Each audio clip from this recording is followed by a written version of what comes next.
Graines de reporters scientifiques. Une série de podcasts sur les enjeux de l'océan réalisés par des élèves francophones du monde entier, en partenariat avec la Fondation Tara Océan, le Centre pour l'éducation aux médias et à l'information, le ministère de l'Éducation nationale et de la jeunesse et l'Agence de l'enseignement français à l'étranger.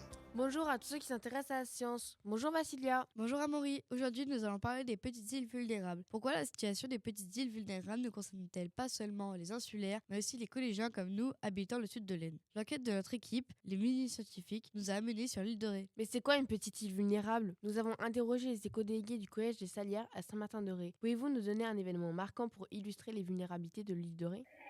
Il y a des tempêtes avec la mer et la moitié des îles. Ils nous ont dit aussi qu'il y avait un risque de submersion. Nous avons demandé à Maëlys Giraud et Alice Jacobet, actuellement doctorantes en géographie, si l'île de Ré pouvait être considérée comme une île vulnérable. Leur réponse complète celle des collégiens. Oui, l'île de Ré est un modèle plus d'exposition aux aléas, surtout parce que on a des constructions en dur, donc des maisons qui sont vraiment sur le trait de côte et qui sont fortement exposées à l'élévation du niveau de la mer.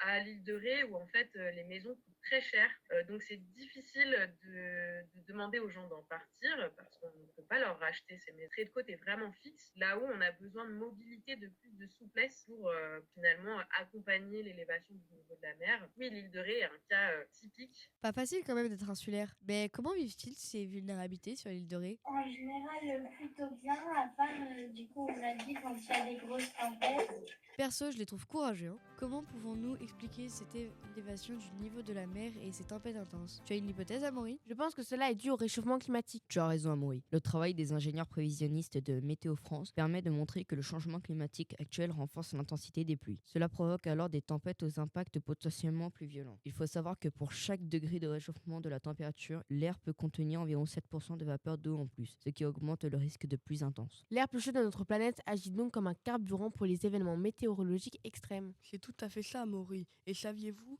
que l'océan stocke environ 91% des excès de chaleur dus aux émissions de gaz à effet de serre, ce qui contribuera à l'élévation du niveau de la mer par la dilatation thermique de l'eau. Oui, Lucius, et nous l'avons modélisé. Pour cela, nous avons mis une paille à travers le bouchon d'une bouteille. Puis, nous avons rempli cette bouteille d'eau colorée à température ambiante. Nous l'avons placée dans un bac d'eau chaude et quelques minutes après, nous avons pu observer que l'eau colorée remontait dans la paille. On en a déduit que l'eau réchauffée prend plus de place que l'eau à température ambiante. Dans cette modélisation, l'eau chaude représente l'augmentation de température due au réchauffement climatique. La remontée d'eau dans la paille représente la dilatation thermique de l'eau. On en a conclu que le réchauffement climatique provoque la dilatation thermique des eaux, ce qui contribue à la montée du niveau de la mer sur les îles. Mon hypothèse est donc validée. L'île de Ré subit les effets du changement climatique avec une intensification des tempêtes et une hausse du niveau marin. Et existe-t-il des solutions pour limiter ces risques? Tout à fait, Vassilia. Ils construisent des digues pour limiter les risques d'érosion côtière et de submersion. Tu as raison, Amaury, mais cela ne représente pas une solution durable,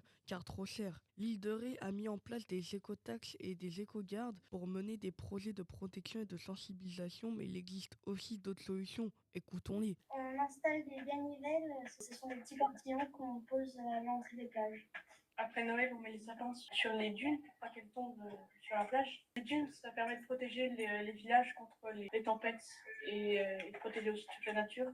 Elles tiennent justement grâce aux plantes, puisque les racines tiennent les dunes. Maëlys Giraud et Alice Jacobet sont en effet d'accord avec eux. C'est ce qu'on appelle l'adaptation fondée sur les écosystèmes, donc tout ce qui est revégétaliser le littoral. C'est des solutions à moyen terme. Et cela peut donc protéger l'île de Ré de l'effet des vagues. Merci pour ces éclairages, Lucas et Ethan. Avons-nous finalement répondu à notre problématique? Alors oui, d'une part, ce que vivent les insulaires au niveau météorologique, les gens vivant sur les littoraux ou dans les terres en subissent aussi les conséquences. Prenons l'exemple des récentes inondations sur le continent. Et d'autre part, des touristes comme nous, collégiens du sud de l'Aisne, en payant l'écotaxe, nous contribuons à aider à la protection des espaces naturels de ces îles. Nous comprenons donc mieux pourquoi le sort de ces petites îles vulnérables nous concerne tous. Nous arrivons au terme de cette émission. Merci à l'équipe des mini-scientifiques pour leur enquête. Merci aux éco-délégués du collège des Salières de l'île de Ré, à Maëlys Giraud et à Alice Jacobet pour leur témoignage. Nous vous donnons rendez-vous pour de prochains podcasts dédiés à ceux qui aiment les sciences. C'était Graines de reporters scientifiques, une enquête sur les enjeux de l'océan.